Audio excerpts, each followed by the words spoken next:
All right, thank you everybody for coming. We are now going to commence with hearing from an educator with 35 years of experience training our youth locally, educating our youth locally. So here, Bret Baird.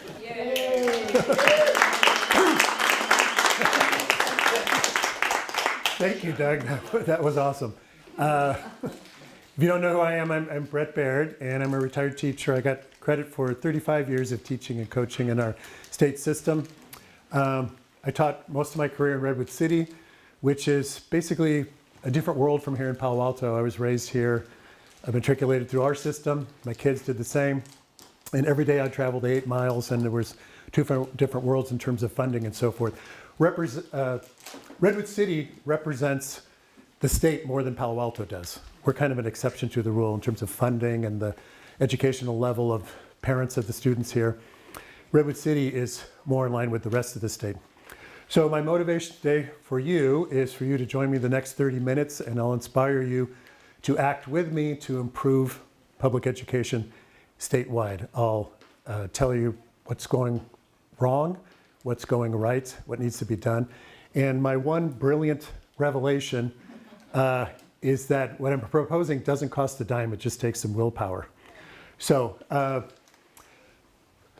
this came to pass. So we have a family friend, Tansu Phillip, who has been encouraging me to enter these one-person shows in San Francisco and for years. And I finally got the nerve to do it with my friend Solomon Hughes, who couldn't be here today.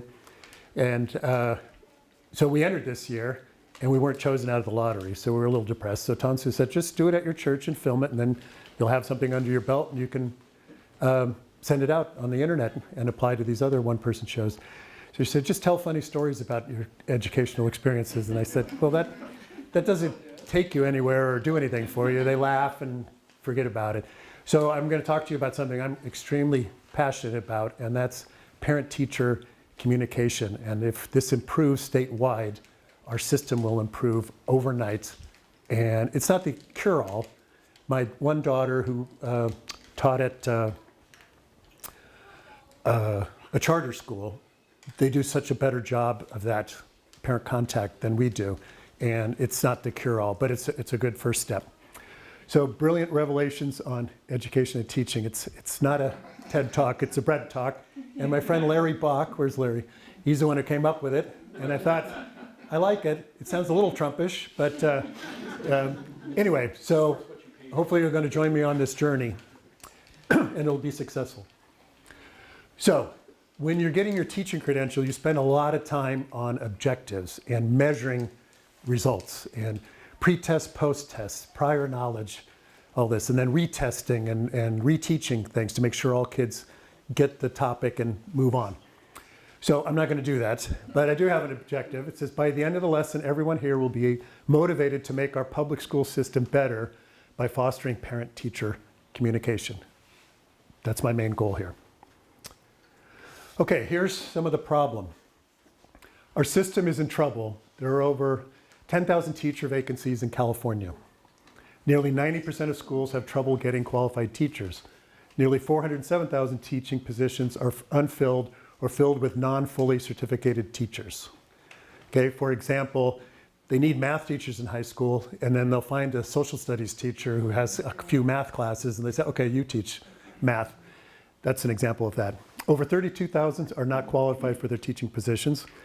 40% of teachers are considering leaving their jobs. And this is serious, and if we don't do something about it now, it's only going to get worse. Okay, this is a commercial from the late 70s, late 80s I'm going to show you, and I want to ask you if, at the end, if you've had one of these experiences before.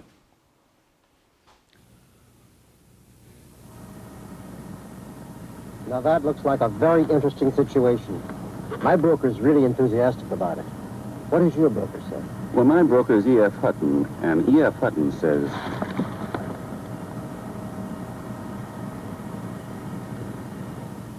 when E.F. Hutton talks, people listen. Okay, Have any of you had that experience before? Yep. Where you said something you didn't know everyone else was listening? Okay, well, mine happened 10 years ago next month. I was in Sacramento. I was there because I was our local union president, and it was President's Lobby Day. We were there lobbying our state officials, and then Governor Brown wanted to meet all of us in a separate room, about twice the size of this, and give a pep talk for us to support his propositions that were on the ballot that year. And so we go over to this room, and people are having drinks and their finger food and so forth. And I told my colleagues from other districts and other cities around the state, they were all excited to meet the governor. I said, I met him before, and he wasn't nice. In fact, he was kind of a jerk. So I don't really share your enthusiasm. And so we go in, and he gives his pep talk, and people form a line and do a meet and greet. And I'm standing there, and he's just standing there by himself. So I said, well, maybe he had a bad hair day the previous time I met him. So I walked up to him. He's just standing there by himself and looks at my name tag. He goes, Bret, how's it going? I said, fine. I said, I just want to tell you that I appreciate you trying to keep your legacy alive, but not only your legacy alive, but your father's legacy alive. So when I mentioned that, he kind of welled up a little bit. When I mentioned his dad, he got a little verklempt. And he took me by the hand and he pulled me close, like this close. And we start talking. He looks at my name tag more. He said, well, tell me about life teaching in Redwood City. And I said, I think most teachers get into this profession because we want to help our students discover and develop their gifts in a positive way to make society better. And he's nodding, sure. And they go, but when you eliminate athletics and the arts, music and shop and so forth, it makes our life that much more difficult. And I go, and without hesitation and not very loudly, he's holding me, he goes, Bret, that sounds pretty effed up to me, except he used the F word. And I didn't think he said it very loud, but 70 people, 80 people in the room went, what did Bret say to the governor? So we were having this great conversation, and then a line started to form behind me. And I got this tap on the shoulder. Hey, I want to talk to the governor too. I said, well, I guess that's my cue to leave. And so I said, I really enjoy this. He goes, Bret, I enjoy this. We politicians enjoy these exchanges. I said, here's what I want you to do. I want you to call my office, speak to this person, set up a time sometime where I can come down and see you teach in Redwood City. Go, fantastic. So I get in my car and I'm driving home that day from Sacramento to Palo Alto. I'm higher than a kite. And I call my superintendent. And I said, hey, this just happened. And the superintendent says, why would I want him here? I don't want him here. I don't want to come to Redwood City. And I was just blown away. My bubble was popped. And I said, wow, I was just totally deflated, because if it had been the previous superintendent, I said, this is great news, Bret. Come see me tomorrow at 4 after school in my office and we'll talk about it. But it was just the opposite. So this particular superintendent looked at the governor as somehow a liability, not an asset.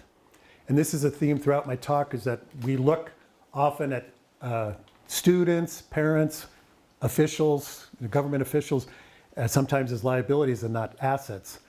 And my mom always said, on a spiritual level, if you believe in God or Creator, that we all come from the same Creator, the person who created me, created you, created everyone else, that if you look at them with disrespect, you're disrespecting God in a way. So that always hit home with me as a kid.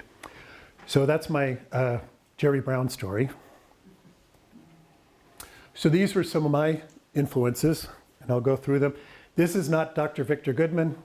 I couldn't find a picture of him from 45 years ago, so I just used the stock Google Slides picture in his place. But anyway, Dr. Goodman was amazing. He got his doctorate from UCLA. I went to UCLA and got my teaching credential down in Los Angeles as well. I couldn't have asked for a better mentor, because he was so wise, and he was like a prophet. He predicted all these things that would happen in my teaching career, and everyone was accurate. And so he told me, the most important thing he taught me, he says, before you take over the class, you need to contact all the parents. So I assumed that all teachers did this because it's part of the teacher training program. And I found out this is actually rare. And this is the main theme of my talk, is parent-teacher communication. And so he said, now some of the parents you call will have never received a positive call from the school district, from a teacher or principal. It's always been negative. And so you're going to have some of those when you start making your cold calls. And I said, okay. But then, so they'll be on the defensive, but you will feel their shoulders drop over the phone once they realize it's not a negative call, it's a positive call. So sure enough, I start calling the parents. I get this one father. He says, I said, I'm Bret Baird. I'm your son's student teacher in Dr. Goodman's class. And he says, well, wait a minute. He can't be in trouble. The school year hasn't started yet. And I said, no. So don't worry about it. So we have this nice conversation. And so I go back and tell Dr. Goodman, and Dr. Goodman says, well, you learned a lot. And chances are Johnny, the son, has had some issues in the past that we're going to have to work on this year, and you'll probably have to call the parent back. But since you've broken down these barriers, they won't be on the defensive. They'll be receptive when you call. And then always start off with something good that Johnny's doing, and then slip in what he needs to work on. So I do that, and I call him, and he's fine. He goes, hey, Mr. Baird, how you doing? I go, well, Johnny's doing great here and here, but he needs to work on this. So as soon as I said that, he goes, hold on just a minute, Mr. Baird. And I could hear him because he's got his hand not completely over the receiver. And he goes, Johnny, why are you being a jerk in Mr. Baird's class? He goes, don't worry, Mr. Baird, I'll handle it. Click. So I learned so much from Dr. Goodman, and he was just a great mentor. So these other three people I want to talk to you about tie into Dr. Goodman in that the old adage, give him a fish, don't give him a fish, teach him how to fish instead. And these all had it in spades. So have anyone heard of Jaime Escalante and the movie Stand and Deliver? Yeah, so Lot ran up against lots of naysayers at Garfield High School in East Los Angeles. And he produced all these kids that were passing the AP exam in calculus. And he was brilliant, but he ran into all sorts of resistance from his coworkers and so forth. The movie makes it seem like it all happened in 1 year. It took many years to get the program going. And one, unfortunately, was the union, because he would not turn away any kid if they were willing to follow his strict regimen and learned AP Calculus and passed the test. He was there for them. And so he routinely waived the 35 maximum students in a classroom. So he had often 50 kids in a class. And he got resistance. And he ended up leaving in 1991, I think, because he was kind of fed up with the whole program. And as soon as he left, teachers are the program, by the way. And when he left, the program went away. But there were all sorts of naysayers in the press, fake news. There's no way those kids in East LA are learning calculus more than the students at Beverly Hills High School. Well, he proved them wrong. That's another thing I love about him, proved the naysayers wrong. Marva Collins. So she originally from Alabama, was in a one-room schoolhouse, loved her childhood education and the expectations. She went to Chicago. She was teaching there for 14 years and realized the pipeline to prison, school to prison. If the district and the schools give up on certain kids, there's no place for them to go. They end up turning to a life of crime often. So she started her own private school in one of the toughest neighborhoods in Chicago and had all this success. And she started in her own home before she got a building, on her own dime, to start. And once again, it was fake news. The press came and said, wait a minute, these elementary school kids can't be learning the classics. They can't be quoting Shakespeare. And so 60 Minutes did a story. That's when I first heard about her. And then they followed up 15 years later, and these kids are getting their doctorate degrees and so forth. Just a great story. And they were just written off. And so these two people just persevered against all the odds and were successful. Now, Julius Rosenwald, has anyone here heard of Julius Rosenwald? From Chicago, of course. So he didn't found Sears and Roebuck, but he turned Sears and Roebuck into what it was when it was at its peak. And he had, in the end, he had a net worth of, in today's dollars, about $2 billion. And he wasn't money motivated, but he's just an amazing person. And I don't know if I'm committing a sin now by talking about him, because he didn't want to be remembered. He gave away every penny of his fortune. Anyway, so in 1912, he read the book Up from Slavery by Booker T. Washington, and he said, I got to meet this guy and I got to help him. So they did. And he said, okay, here's my plan. I'm going to pay for, we need to build these schools, because at the time in Alabama, the state spent 25 cents a year on an African-American kid's education and $14 a year on a white person's education. So talk about separate and equal, but equal, not happening. So they got together and he said, okay, we'll use your people from Tuskegee and to design and build the schools, and I'll pay for half the school. And the local communities have to have buy-in, and they'll come up with their own school boards and so forth to manage and curriculum and so forth. And my name can't go in the schools. It's not about me, it's about them. So progressive people at the time said, no, that's not gonna work. There's no way these poor people can, build these schools and finance half of it and do all this stuff. It's not gonna happen. Because nope, your low expectations, they can do it. So as a result, over the next 20 years, they built 5,300 schools from Texas to Maryland throughout the South, these one-room schoolhouses. Now, and 10 years after his death, the last penny from his $2 billion fortune was donated. So he's just an amazing person, amazing role model that most people don't know about. The only reason I know about him is during Black History Month, I get things sent to me about him the last 3 or 4 years. And there's a link here, and why you shouldn't always trust AI. Marva Collins grew up in Alabama in one of these one-room schools. So I asked AI, did she go to a Rosenwald Booker T. Washington school? And they said no. And I said, that's kind of strange. And so I looked up her schools, and then I said, and the dates which the schools were built stuff, and were, to see if the schools were in fact Booker T. Washington schools, and they were. So it took a second step, but there's a link between those two. Now, Marva Collins was asked to be Secretary of Education twice, once by Reagan and once by Bush too. So anyway, these are some of my inspirational leaders. Not every teacher obviously has the dedication, the willpower, and so forth of these two. It's kind of unrealistic to expect every teacher to be like that, but they are pretty amazing people. So this is the most important slide, because when you have this, and it's an equilateral triangle, or some people consider it a stool, when all three are working together and all three are accountable, children are successful in education no matter what. Race, religion, gender identity, socioeconomic level, you name it, they're successful. It makes sense. Everyone's working together for the betterment of their child's education.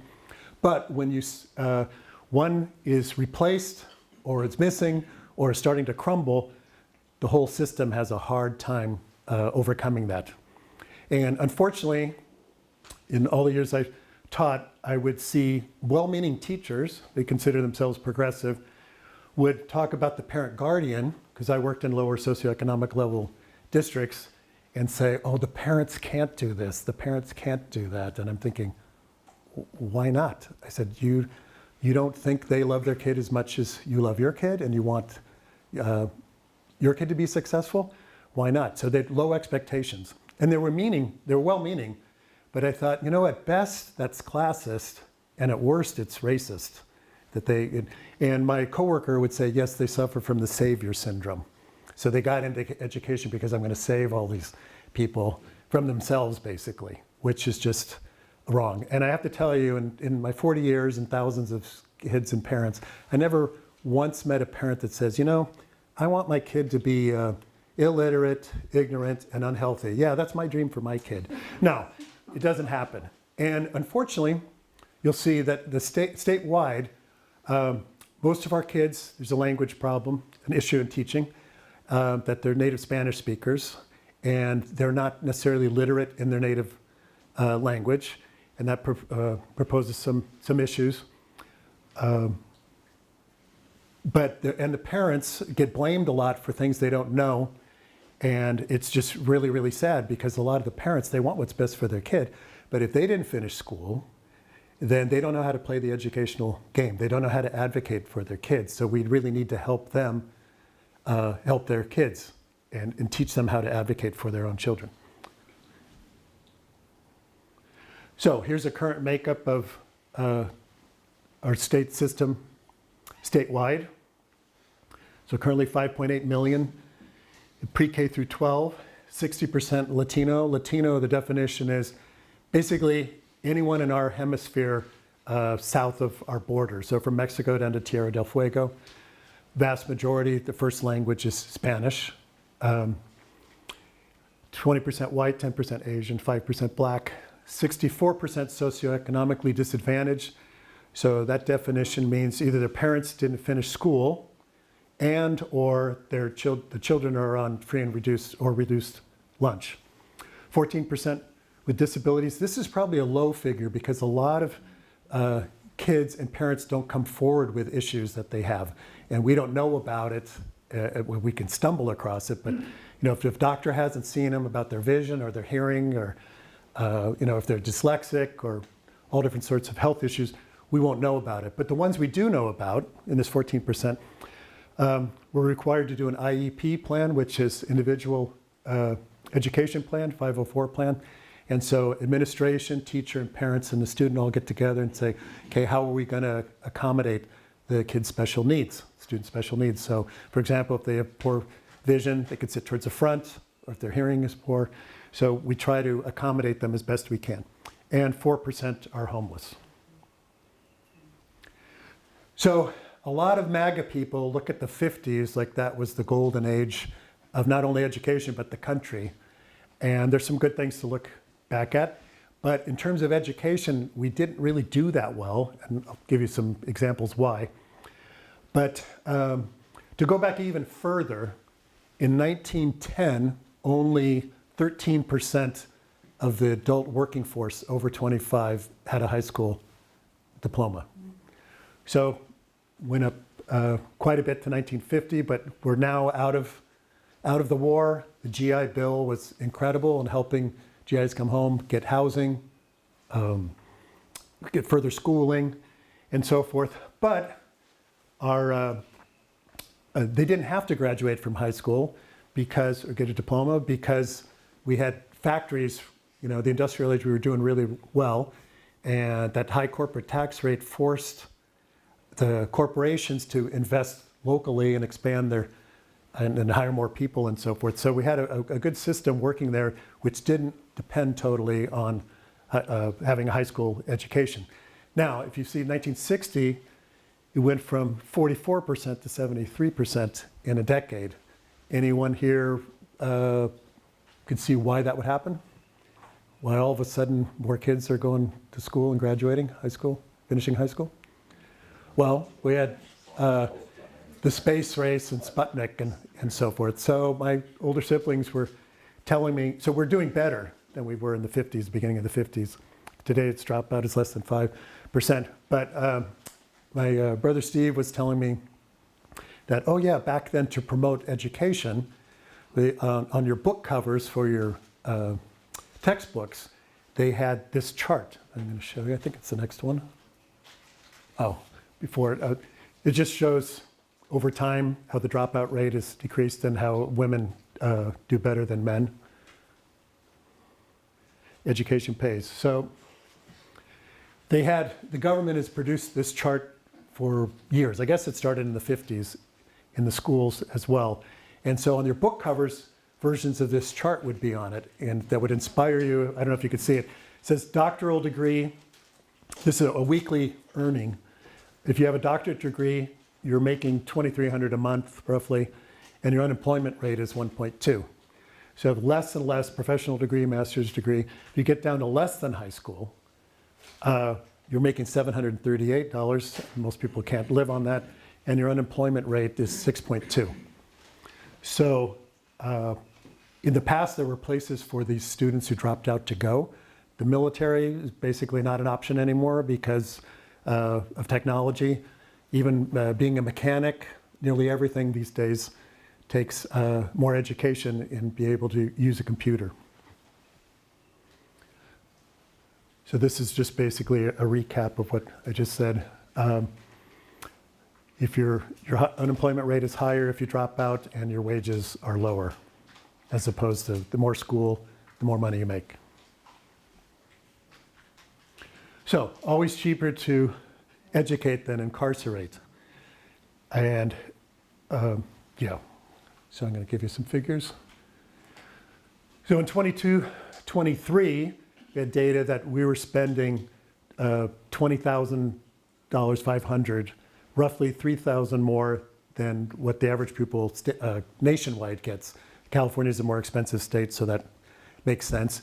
I've heard that the most recent data is it's up to $27,000 a year. So let's assume it's high. It's costing us, taxpayers, $27,000 to educate a kid per year in our public school system. Okay, well, here's what it costs to incarcerate them. Wow. Roughly $100,000 more dollars. Okay, so what do you get for your investment? Anyone know? Okay, yeah. And since they're not educated and they get caught up in the system, they have an incredibly hard time getting out of that. Recidivism rate is high because now they have a mark on their record that they spent time in jail, they're a felon, and no one's going to hire them for the most part. So we're fortunate here to have our state senator, Josh Becker, over here. I'm glad you came because I wanted to mention this. So he funds a nonprofit that does amazing work in teaching our convicted people in prison their last year of the term. Correct me if I'm wrong on any of this.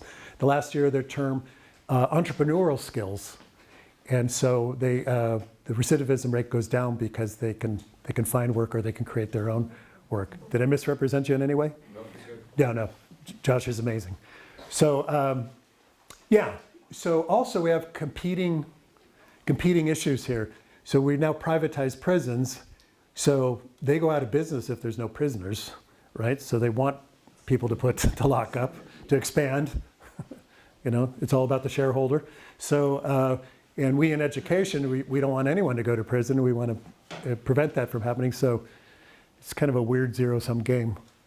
Anyway, so here's a breakdown. Now in the early 2000s, I remember lobbying in Sacramento, and the prison guards were much more effective at the time than we were. And so their salary rose and their benefits rose, and we kind of remained flat. And that's why it comes up to $127,000 per inmate. So this is one of my favorite speeches from J.B. Pritzker, who, by the way, grew up in Atherton, and it's an interesting childhood, and he attended Temple Beth Em with my friend here, Mark. And yeah, I just love this speech because he says it, what I've been saying for years, much more eloquently than me. So I just want you to enjoy this. The best way to spot an idiot: look for the person who is cruel. Let me explain.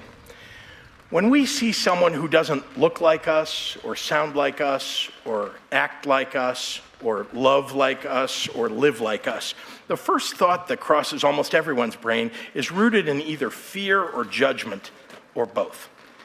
That's evolution. We survived as a species by being suspicious of things that we aren't familiar with. In order to be kind, we have to shut down that animal instinct and force our brain to travel a different pathway. Empathy and compassion are evolved states of being. They require the mental capacity to step past our most primal urges. This may be a surprising assessment because somewhere along the way in the last few years, our society has come to believe that weaponized cruelty is part of some well-thought-out master plan. Cruelty is seen by some as an adroit cudgel to gain power. Empathy and kindness are considered weak. Many important people look at the vulnerable only as rungs on a ladder to the top. I'm here to tell you that when someone's path through this world is marked with acts of cruelty, they have failed the first test of an advanced society.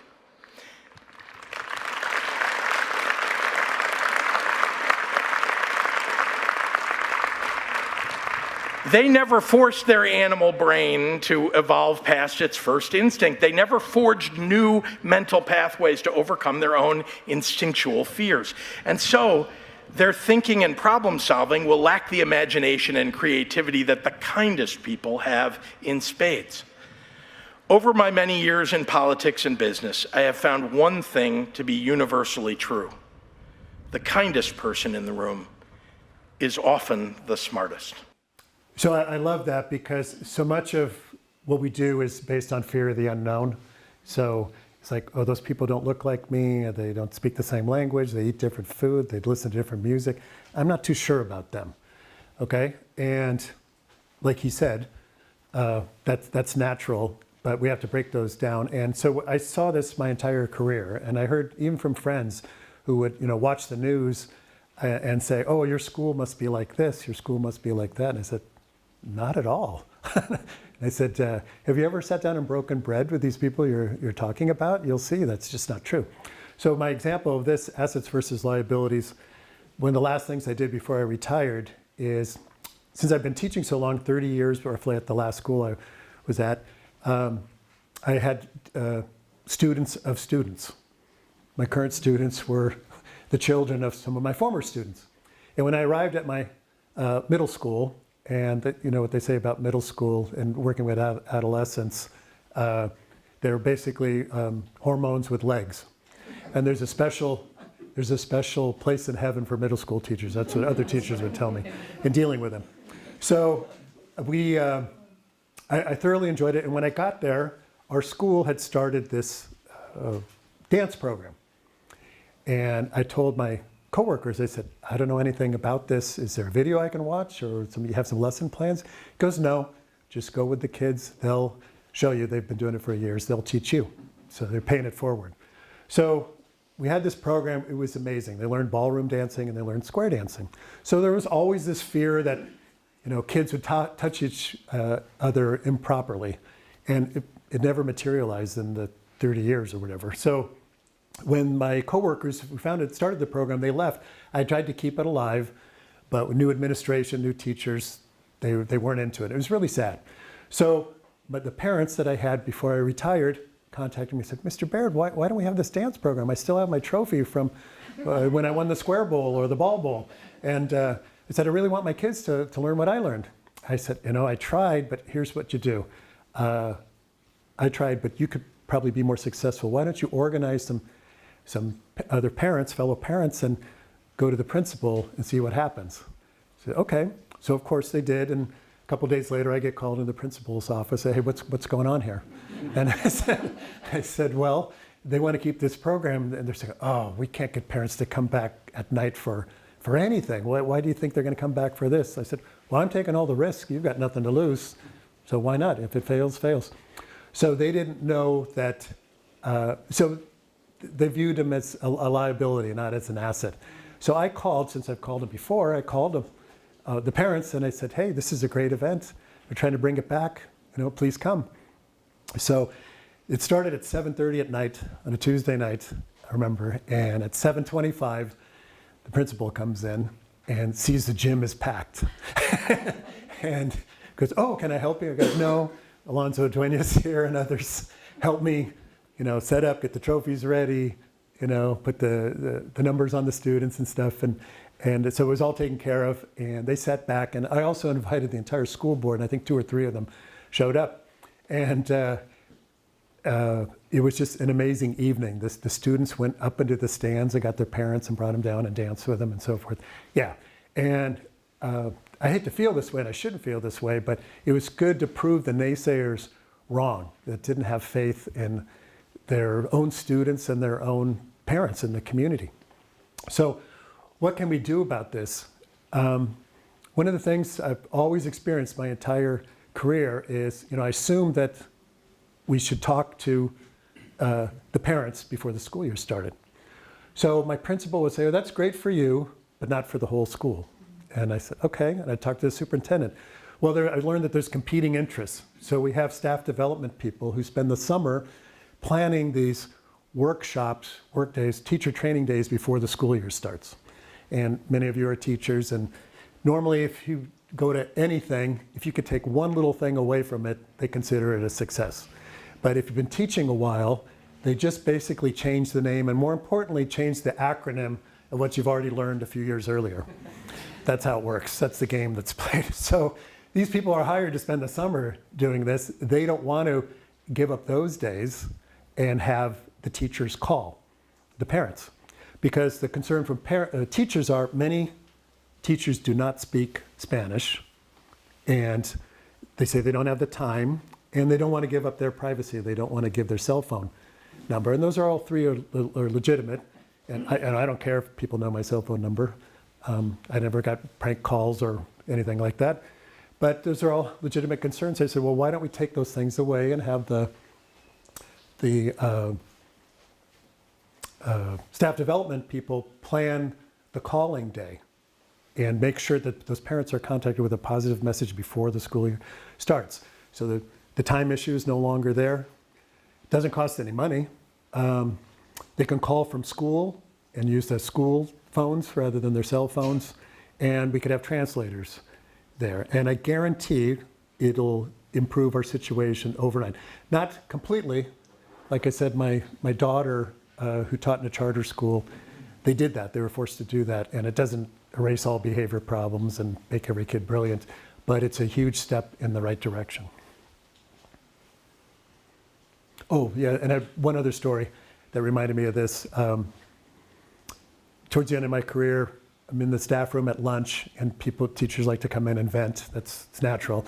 So this one teacher came in and was really upset at this student, and I shared the same student, and I didn't have any issues because I called home and talked to the parents. So, and then the parents and the student know that you won't hesitate to call home because there's that language barrier. And you have to take into account that many of our students translate for their parents.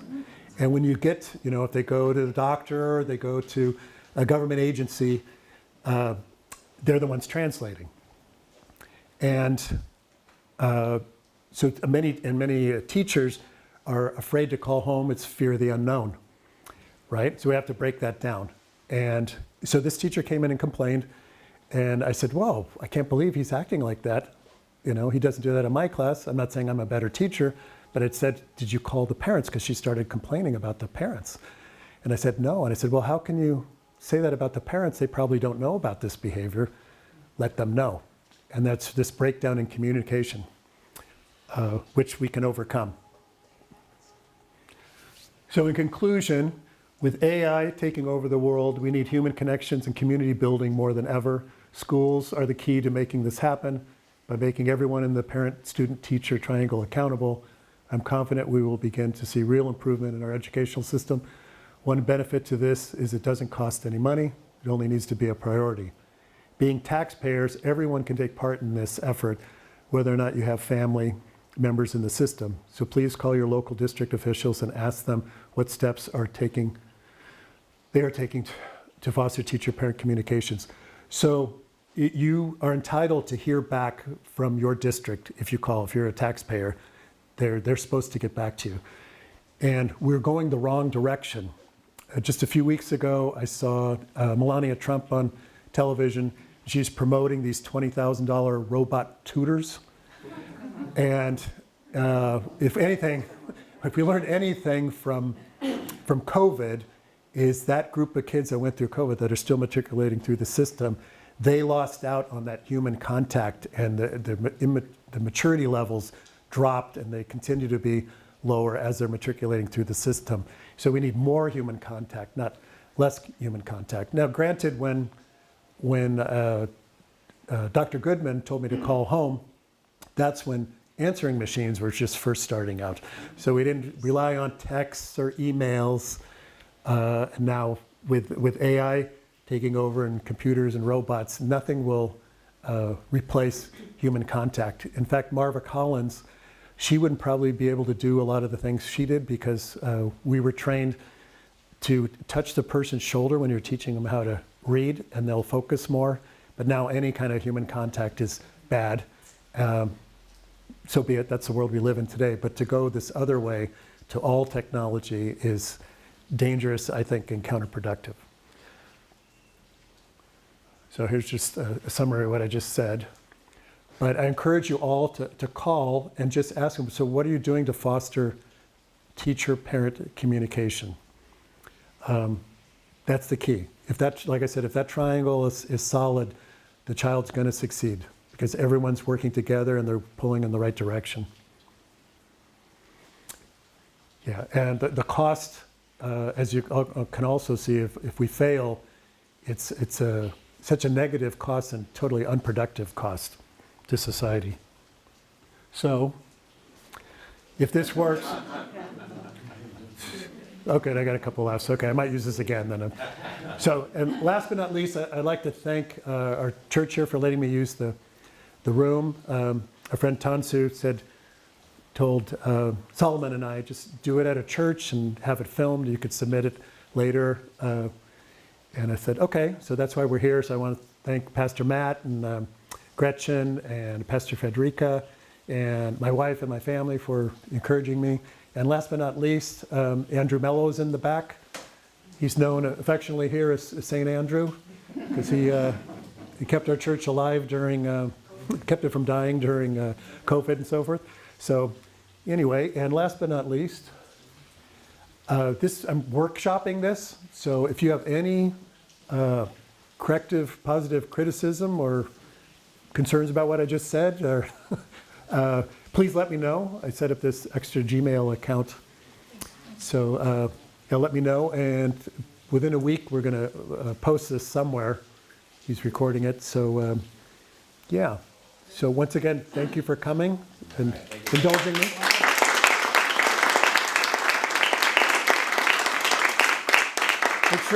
Make sure you got drinks and something to eat, and if you want to mill around, fine. So thank you very much for coming. I appreciate it.